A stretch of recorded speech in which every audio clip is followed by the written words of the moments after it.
Sobat Peternakan, perkenalkan nama saya Flaviana Buni. Saya salah satu mahasiswa Politeknik Pembangunan Pertanian Malang, program studi Agribisnis Peternakan. Video saya kali ini, saya akan membahas tentang budidaya ternak sapi. Kalian pasti kepo ya? Simak ya.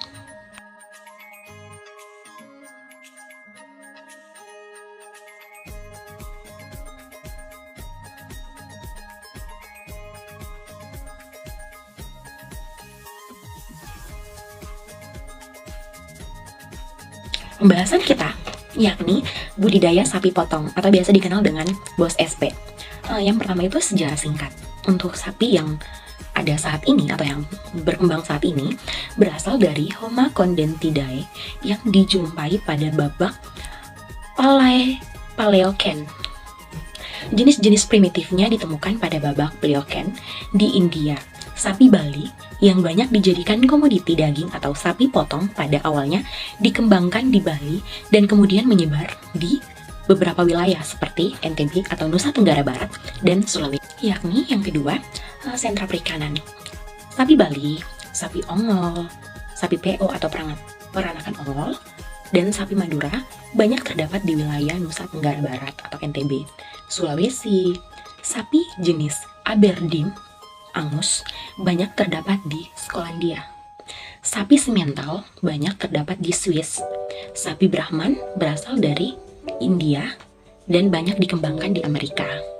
Yang ketiga, jenis sapi potong yang terdapat di Indonesia saat ini adalah sapi asli Indonesia dan sapi yang diimpor. Dari jenis-jenis sapi potong itu masing-masing mempunyai sifat-sifat yang khas, baik ditinjau dari bentuk dari bentuk luarnya atau ukuran tubuh, warna bulu, maupun dari genetik atau laju pertumbuhan. Sapi-sapi Indonesia yang dijadikan sumber daging adalah sapi Bali, sapi ongol, sapi PO atau peranakan ongol, dan sapi Madura. Selain itu juga sapi Aceh yang banyak diekspor ke Malaysia atau Pinang.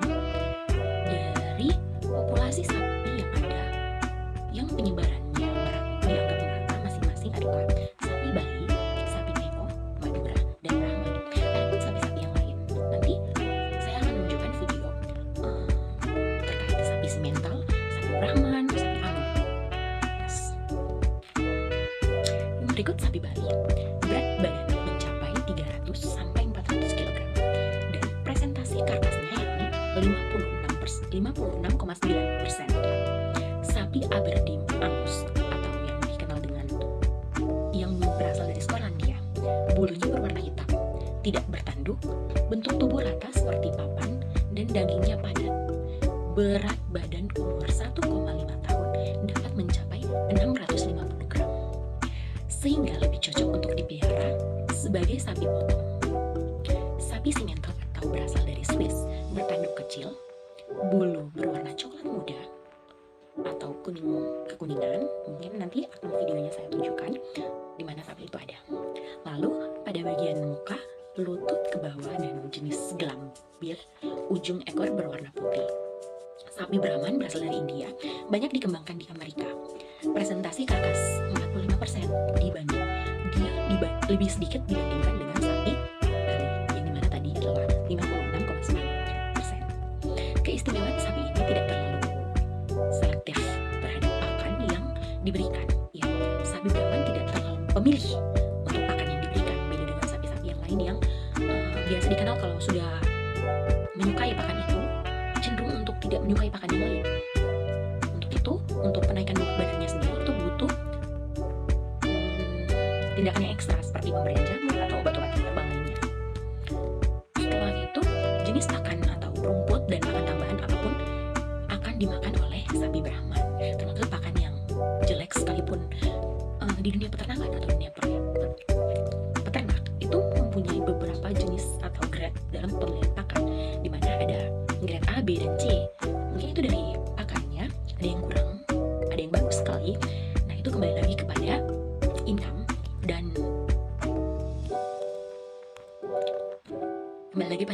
dan pemasukan anjing. Itu kembali lagi kepada pengeluaran. Apapun yang akan sajikan akan dimakan oleh sapi Brahman. Nah, sapi potong ini juga lebih kebal terhadap gigitan caplak dan nyamuk serta tahan panas. Nah, untuk sapi Brahman sendiri terlalu lebih kebal untuk yang namanya serangga yang minggat, karena banyak dari sapi simental. Dari pengalaman saya, sapi simental sendiri itu terlalu rentan terhadap gigitan caplak. Nah, berbeda dengan sapi Brahman, dia itu kebal terhadap gigitan-gigitan serangga tersebut. Nah, selanjutnya yang keempat yakni manfaat. Nah, apa sih manfaat memelihara sapi potong? Pasti kalian tanyakan. Oke, saya akan jelaskan. Memelihara sapi potong sangat menguntungkan karena tidak hanya menghasilkan daging dan susu, tetapi juga menghasilkan produk kandang dan sebagai tenaga kerja.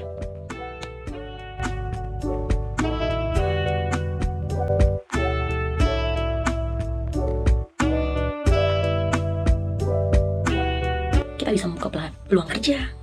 Nah, tapi bagaimana dengan prosesnya selanjutnya? Ikuti step by step. Oke. Sapi juga dapat digunakan meraih gerobak. Merani gerobak. Merani gerobak di mana biasa pada zaman dahulu orang tua kita sering menggunakan ternak sebagai alternatif. Nah, salah satunya juga termasuk dalam sapi. Kotoran sapi juga mempunyai nilai ekonomis.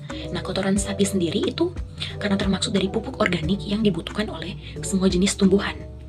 Kotoran sapi dapat menjadi sumber hara yang dapat memperbaiki struktur tanah sehingga menjadi lebih gembur dan subur. Nah, untuk itu saya mempunyai pengalaman sendiri, di mana saya pernah magang di salah satu PT yang dimana pakan hijauan dicampurkan dengan jamu herbal yang mereka proses sendiri, dan tentunya itu menjadi rahasia perusahaan. Namun, jamu tersebut sangat efektif sehingga membuat feses yang dikeluarkan tidak mengeluarkan aroma yang sangat pekat. Dan untuk fesesnya sendiri, sudah kami lakukan penelitian terhadap fesesnya, terhadap penumbuhan jagung. Feses tersebut akan bisa langsung menjadi pupuk karena amoniaknya rendah. Dari feses yang umur 1 hari, untuk yang fresh, dia pertumbuhannya agak lama, namun tetap tumbuh. Namun, dia mengalahkan yang feses 1 hari.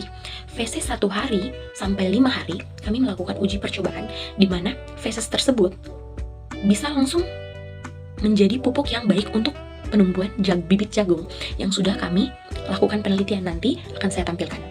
Oke.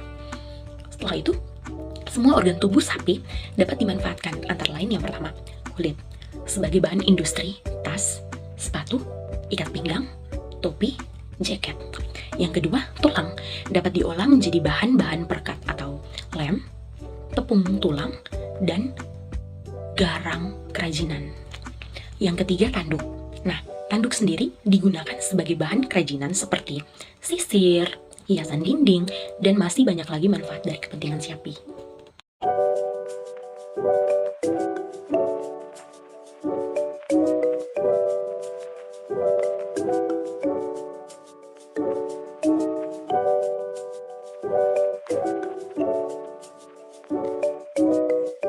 Yang kelima, yakni persyaratan lokasi.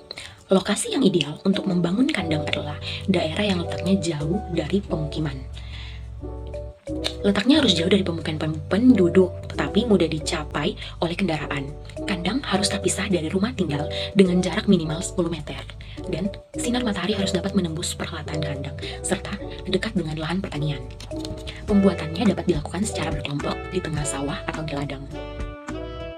Yang 8 yakni beban teknis budaya. Yang pertama, persiapan sarana dan prasarana. Itu sangat penting. Mungkin bisa dibaca standar SNI-nya terkait persiapan sarana dan prasarana, alat, pakan, transportasi, kandang tipe apa yang kita akan bangun, seperti itu. Yang kedua, pembibitan. Nah, syarat ternak yang harus diperhatikan itu mempunyai ciri yang bagus, seperti mempunyai tanda telinga atau arti pendek tersebut telah terdaftar lengkap dari silsilahnya. Yang kedua, matanya tampak cerah dan bersih. Yang ketiga, tidak terdapat tanda-tanda sering butuh, terganggu pernafasannya, serta dari hidung tidak keluar lendir.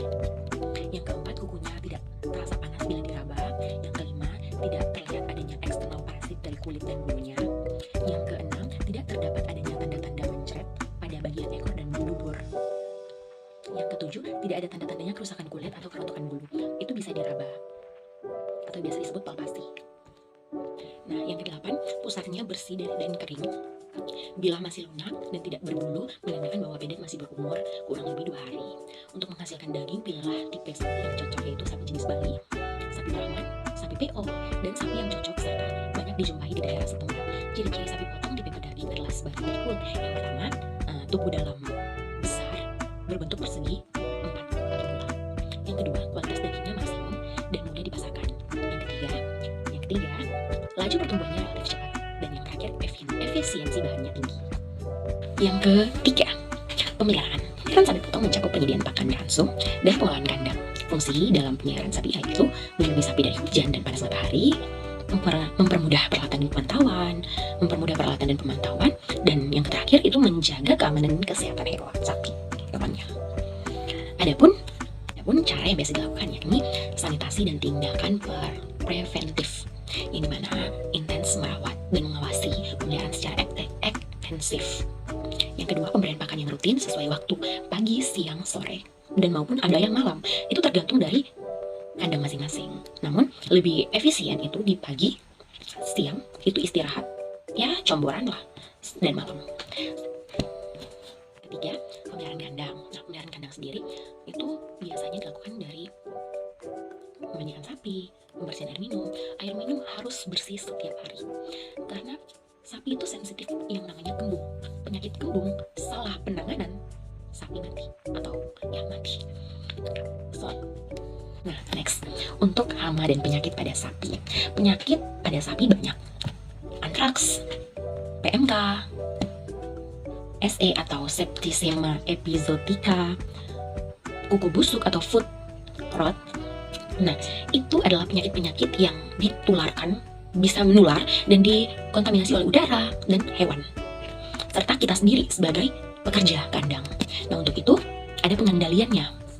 Tindakan menjaga seperti berikut. Yang pertama, menjaga kebersihan kandang beserta peralatannya, termasuk memandikan sapi yang sakit dipisahkan dengan sapi yang sehat, dan segera melakukan pengobatan, di mana kita mempunyai kandang isolasi. Nah, kandang isolasi sendiri itu biasa digunakan untuk memisahkan antara sapi yang sehat dan sapi yang kurang sehat. Sapi yang sehat kita harus pisahkan dengan sapi yang tidak sehat, gunanya agar tidak terkontaminasi, agar sapi yang sehat tetap sehat. Nah, untuk sapi yang sakit kita sembuhkan dengan cara mentreatment. Biasanya kita memanggil dokter hewan, ataupun kita memberi tindakan pertama yakni jamu ataupun air panas. Tindakan pertama yang dapat mencegah penyakit itu berlanjut kepada kematian. Nah, yang ketiga itu mengusahakan lantai selalu kering, dimana setelah pencucian usahakan tidak becek dan kita harus membersihkan secara botol. Untuk itu kembali lagi kepada tahap yang ketiga tadi, pembersihan sanitasi itu sangat penting. Salah penanganan ya fatal akhirnya. Peternak jangan harus tetap semangat. Nah, terakhir adalah panen. Pasti tunggu-tunggu ya? Iya, panen.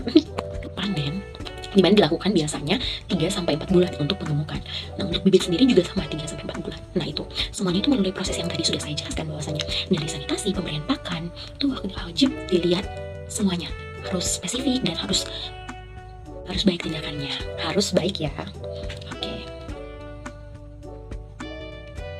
Sekian video dari saya. Jika ada teman-teman yang ingin bertanya, bisa langsung di kolom komentar. Saya membuka sesi pertanyaan yang seluas-luasnya. Namun maaf jika ilmu saya sedikit. Silahkan diserapi teman-teman. Terima kasih. Dadah.